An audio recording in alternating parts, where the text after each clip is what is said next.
The wedding was okay, was perfect, in fact, because I would say God worked things out. In fact, the whole idea of the wedding was her idea. All through the planning to the initial day, in fact, from the idea itself, because me, the idea of a wedding never passed my mind at all. But the fact that she wanted that, I will not have wanted to deny her that. And also it was bringing me to another field that I was not used to, because she was now too much into church activities. She was so much into these weddings. Now, you know, when you're in church, she had, how would you say, alisimamia harusi mingi. So alikuwa amezoea. So in fact, while I had gone to Garissa, there was a wedding she had invited me to, and I was there.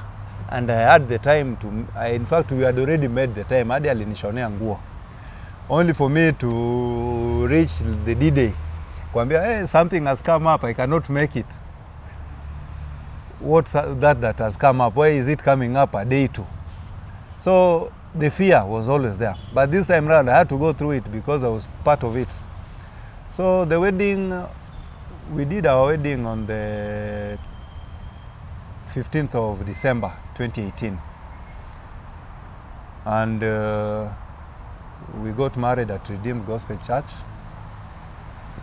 Our parents blessed us. But also the wedding, we had our challenges, because that is when we knew our friends. Yeah, those who are for you. And that is when even my mother would ask you, the way you have many friends whom you used to play with basketball in college, your friends, what's up? Because to tell you the truth, even my best man,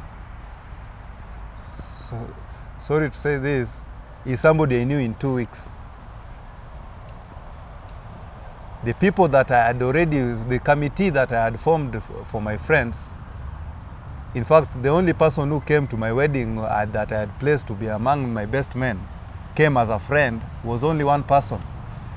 The one that I expected to come on the last minute tells me I'm flying out, and he goes off. So it taught me a lot of things. Maybe it was something to tell me, now you are going to another step, there are certain things you need to let go of. And apparently up to now, I would say less than 2% of my friends who we communicate.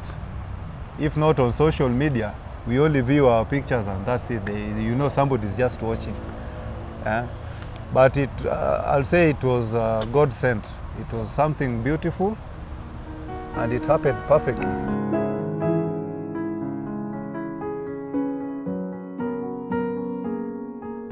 To us, I would say, to us, we had planned the wedding. We planned in June, and then we thought we were going to get married in July or June or July, but we went up to December the 15th. Reason, okay, when we plan a wedding, I thank God because when I came from Kisumu, and then I joined church. I became mtu wa kanisa kabisa. So I got the confidence to hold a wedding, to hold a committee and everything. And so to him, he wanted something private. He wanted, if it's a wedding, let's go to the court and do 1, 2, 3. On my side, I had made friends all over. So nobody was going to hear, my friends and everything, that you are going to do a wedding and you're doing a private wedding. So I was looking for a way to accommodate my friends. But on the D-Day, you know, we planned the wedding, we had a committee, we thank God for the committee. Committee actually usually assists you in making plans that you cannot achieve. They show you the way, what you can do on an easier way. And the committee usually consists of people who got married and they know what you're going through. So the D-Day, I would say, I remember it was hectic. On Friday, Saturday is the wedding. On Friday, it was hectic. because we had to, tulikuwa sisi ndo tunafaa kukusanya watu tukutane mahali fulani, and then the attacks that we got from people that we did not expect. We expected to get financial challenges. Those were some of the attacks, but in real sense we got relatives who are attacking our marriage. You get? So when we were planning the wedding, we thought that, okay, these are the challenges that we are getting, but in real sense we are getting other challenges that we did not expect, and in fact we did not think that this could be a challenge. So actually I thank God for him and for myself, and if it's to advise anyone, if you are planning a wedding or anything, jipangeni kwanza nyinyi wawili, msingoje ati watu wenye wanawapangia ama kuna mtu amekwambia ndatoka huko nikuje niwashikilie and everything. People will talk, but you sit down, talk what you can, make sure financially mko stable, so that if any person does anything, nyinyi mko sawa. Because I remember when we got married that day, the pastor said, in this place, if we have the bridegroom, the bride and the rings, we don't care about anybody else. We don't care. The wedding must happen. Chakula ikue isikue. So at that point, I thank God because of the both of us. Because it had to come for the both of us. Lazima tungekaa chini tuelewane, we are having a wedding. No matter what comes, we are having a wedding. We had challenges. The first challenge was system ya music. You know, the people we had, there were people who were communicating directly to us. We did not have that chairman who was going around doing things during our wedding. No, they were communicating to us. So usiku ya Friday, me I could not sleep, he could not sleep. Why? Mtu wa system alikuwa anasema, oh, microphones zimeharibika the last minute. Tujui tutafanya aje. Mtu wa kupika inasemekana kuna kitu imekosekana. So we were getting the heat while preparing for the wedding. But I thank God, God anakuwapatianga grace ya kuhandle things. You know that this is going to happen. When you pray, I know God, you are going to make things happen, no matter what challenge is coming. So tulijitayarisha. During the day, we were worried because the parents were coming from Uganda, the parents. And in the morning, my parents walikuwa wamefika, but his parents bado wakuwa wamefika. So he was worried actually. Imagine pastor anaanzisha sherehe. Anasema sasa hao watatupata katikati. Wewe umekaa ngumu, mzazi wangu lazima afike. Sasa hizo wanakuambia tuko Thika Road jam.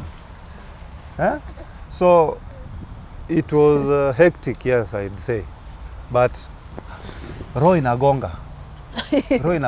Now my best man is tulia, everything is going to be fine. Everybody just says I'm restless. She sits on the other side, she's like, tulia. I was like, no, how can the pastor start preaching and my parents are not yet there? It took them like 20 minutes, like this is when they were coming in. Everything had to stop. The seats had to be made again for them to sit down. That is when now I was now calm. Now the activities are now starting from there. By the time the sherehe ilikuwa inaisha, you have no energy. Hauna energy. Now umepakuliwa chakula hapo, waambia sukule. The only thing I think I ate from that table was the soda I drank, and I took, I don't know, 2 spoons of the meal that was there. Because usalimie huyu, kuja pige picha, sijui the gifts. By the time everything was over, now we were going to where we were going to have our honeymoon. I had to tell the driver, Ebru simama kwanza, niende kwa chemist pale, I had to take a painkiller. Ndo nirudi kwa gari. But I would say God is good because everything went smoothly. Even the hiccups that she was talking about after the wedding, it was like there was no hiccup. Nothing happened. Nothing happened.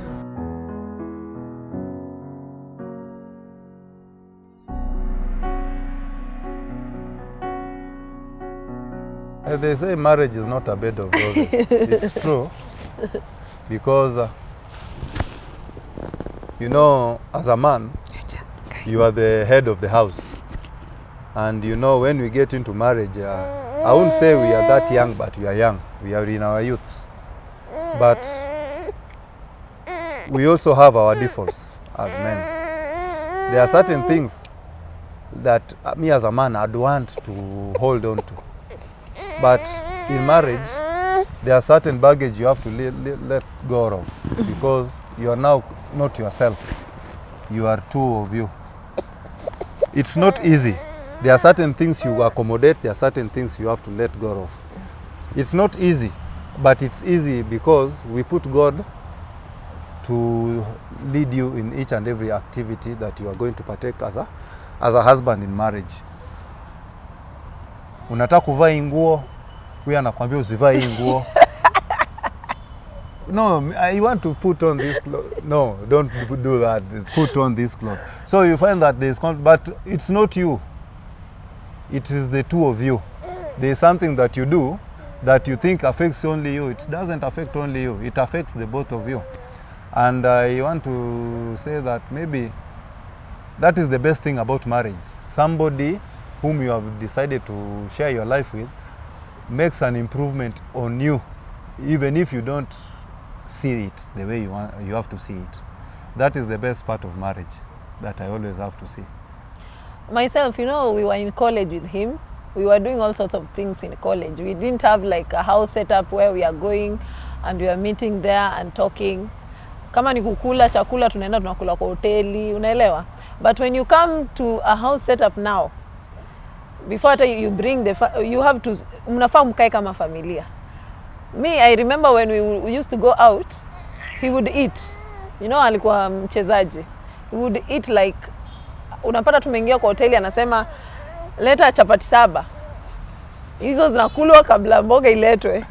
Now, I did not picture that in the house. But now, it had to happen in the house. I had to cook in the house. And you know, somebody like me, pia mimi nilikuwa mchezaji. Nilikuwa nimezoea natoka, mali natoka na kuja na lala na kunywa chai na lala and everything. But now here we are having somebody who I should accommodate in my life. The way I am accommodating myself as a second person.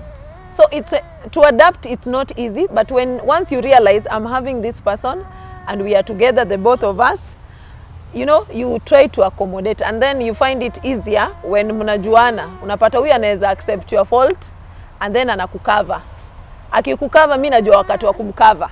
Unaona? Wakati ajiwezi. So it's hectic, but sometimes you say, hey, afadhali. Kuna time nashindwa kwenda mahali, naona wacha niende mahali fulani na nani ataniendea. My husband anasema, I'll go for you because he knows me. So getting somebody who is a companion, who is somebody who can stand in for you, who knows your weakness and who know your faults. Kuna watu wengine wajuangi kuweka inaitwa aje. You know, when you come to a marriage setup, mimi nakuja na weaknesses zangu. He comes with his weaknesses. I have to embrace the weaknesses. If I don't and focus on the weaknesses, the marriage will not be stable. So it feels good when somebody can, naweza ambia mtu niweke hii siri na anajua siri yangu na we can live together and be happy. That's something very, I treasure that actually in our marriage. The fact that he knows my weaknesses and he's embracing my weaknesses and I am embracing his. So mimi naweza sema kwa marriage, that's something that bado na still najivunia because we are sharing things that we didn't know we could share with other people.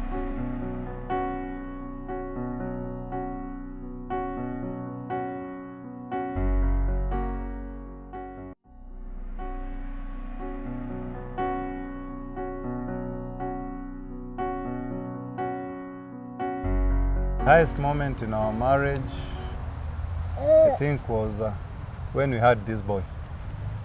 That was the best part in our life because you understand when you are married, the next thing everybody expects is kuona wife akona dumbo, akona ball. So each and every time, in fact, there used to be another WhatsApp post she always had whereby the family members would sit down waiting for that moment my wife will get pregnant. So never post that thing. It's like you are mocking. So the moment we had our son, I think that was the best moment we had. Because it's now, let's say, 4 years since we are married. And our kid is approaching 7 months. So there's nothing more I can be proud of. The highest moment for me is, you see, the marriage, the wedding thing usually in the community. In my family, I'm the firstborn. He is the firstborn, and actually we are both of us. We are the ones who have done. I will say we have done marriage the way it's supposed to be done. We had a wedding. And that is an achievement on both of our sides. Actually, I think we set an example. For me, that's a good thing, to set an example in your family. Because I remember inviting family members from up country. He was inviting them, but nobody was like, what are these people doing? Are they serious? Do they know what they are doing? But for me, that's really high.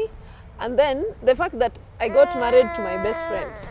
You know, it's not like it's something normal, no. This best friend, mkishaoana, you know each other. So it's like you are taking something from some place you had left it. So I thank God for the fact that I got married to him. Because to me, in my category of people who are handsome, he's one of them. And when I say handsome, I mean inside and outside. I would say that he has complimented me in a lot of ways. When we got married, I did not sing. I usually did not sing. Nilikuwa naimba tu kwa bafu. He's the one who told me, by the way, unaweza imba vizuri sana na unaweza imbia watu. He's the one who pushed me. He does not sing, but he pushed me. He encouraged me. I used to sing in the choir, so he encouraged me to go solo. And in life, I think who is a partner? He's somebody who will lift you up where he cannot go. If he knows he cannot go there, he will atakwambia songa mbele ni encourage. So to me, I think that's really high for me. And the lowest part is when watu walikuwa naongea after we got married. You know, people talked a lot, and it's not like it was 10 years that tujapata mtoto. It was like we are three years or 4 years ndo tulikuwa tunaelekea. So for me, that was low because we got married. I expect people to, like, you know, we got married, the both of us. Nobody advised her to get married. Why should you advise her when to get a baby? You see? So for us, it was like, yani ilikuwa ni kama ukitoka nje. I remember there was a time tulikuwa tuna travel to up country. He was like, he wants me to be behind him because he knows nikienda mahali peke yangu ndaanza kuulizwa we, kwani matokeo iko wapi? You see? They call it matokeo. But that was low for me, but at the end of the day, I will call it an encouragement because ili to encourage, tukachangamka, and then God blessed us with this beautiful, handsome baby boy, and then ikatufanya tukajua there is time for everything. That time yenye kukua, we were supposed to be doing something, yeah? Because we were still bado tulikuwa tunajuana. There is a reason why alikave kukuja wakati kama huu. And so I would like actually to encourage my young people when you get kwa marriage. When you get into the marriage, you know what got you into the marriage. Focus on that. Don't focus on the outside people. Because at the end of the day, lazima watu waongee. You get married, hiyo siku mmeoana, na hii ni nguo gani alivaa? They will talk about the wedding. After that, mkikaa chini, uonekane what's happening, kwani nini inaendelea, ni nini wanafanya. So people will be talking about you. So for me, I will call it a low moment because unajua unaanza kujishuku. When you don't get pregnant, unaanza kusema, kwani shida iko wapi? But now when I got pregnant and God did it for us, and actually it's a testimony, I knew that God's time is the best. And it made us become responsible and cautious of what we are, the two of us, in the marriage.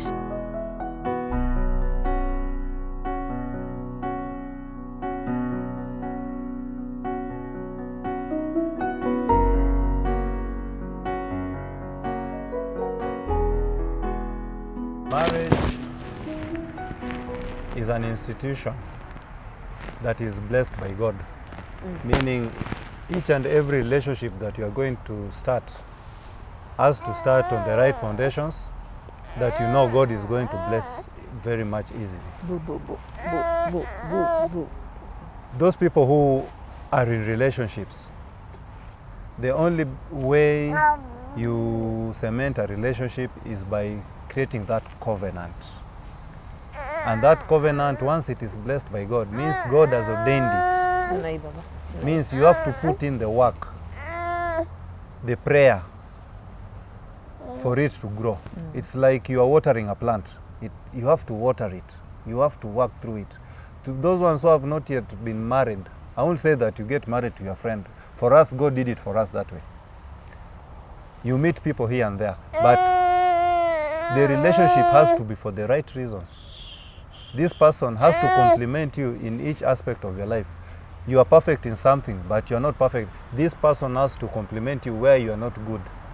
So you have to take your time, prayer, and work for it to work. What I would advise is that it's not all about tall, dark, and handsome, as people say. Because yes, he is tall, dark, and handsome, but there are things you should learn from the supposed partner that you want to settle with. There are things that I will ask myself, can I live with this forever? You know, forever is not a month, it's not 2 months, it's not 3 months. So you have to be very cautious about that if you want to maintain your marriage, because marriage is all about, that's why you find that watu wanaoana miezi mbili, mwezi moja wana divorce. Na sasa hizo mmeenda through an expensive wedding. Me, I knew when I was getting married to him, I knew that this is my life partner. No matter what comes, we will go through together, because he's somebody, I know how he is. Okay. I know how he is as far as solving problems is. Because in life, kuna time unataka somebody mwenye atakwambia, okay, this ita happen sahi, but it will happen in future. There are those ones who wanakwambia, hii wachana nayo, haitawahi happen. So you need an encourager. You need somebody who can lift you when you're down. Ule atakuambia, okay, let's move. No matter what is happening, let's move. To me, I've got that from him. So I know, I'm sure too, during the days and everything, nitasonga because he is there. Ni kama yeye ndio ananiongezea mafuta. And I know this one I can live with, even if it's how many years, I will live with him, because kuna mahali anani compliment, as he has said. My love, Yes. There's nothing much I would want in this life, because you've showed me everything that a man would want, and I'm thanking God for everything that you've showed me, and more that you keep on showing me. The path that you direct me, the advice that I get from you, I want to appreciate you for that. I want to appreciate you for being my wife. I want to appreciate you for being the mother to my son, and I want to appreciate you more for being my friend, as you've always been. And I only want to ask God to keep you, bless you, and give you more life. I love you, and I will always love you. I love you too. My melanin. I love you so much. I thank God that I got to know you. I usually tell you that if we were told, or I was told to do it again, I will eventually do it again with you. And so I thank God for your presence. Thank you for the man that you are in our family. Thank you for being the head of my house. I know I have my shortcomings. If there is anything that I've wronged you throughout the 5 years that we have in our marriage, please forgive me, and remember that I love you. I will always love you. Thank you for leaving most of your things. I know there are so many things you have sacrificed for our family. It's not easy. Actually, it was hard, but you did it just for us. Thank you for being you. Thank you for being the calm person that I know. Every time I feel that I'm down, you encourage me a lot, and I feel that you should know that your strength is making me more stronger each and every day. I love you so much. Aeri Malich, and God bless you.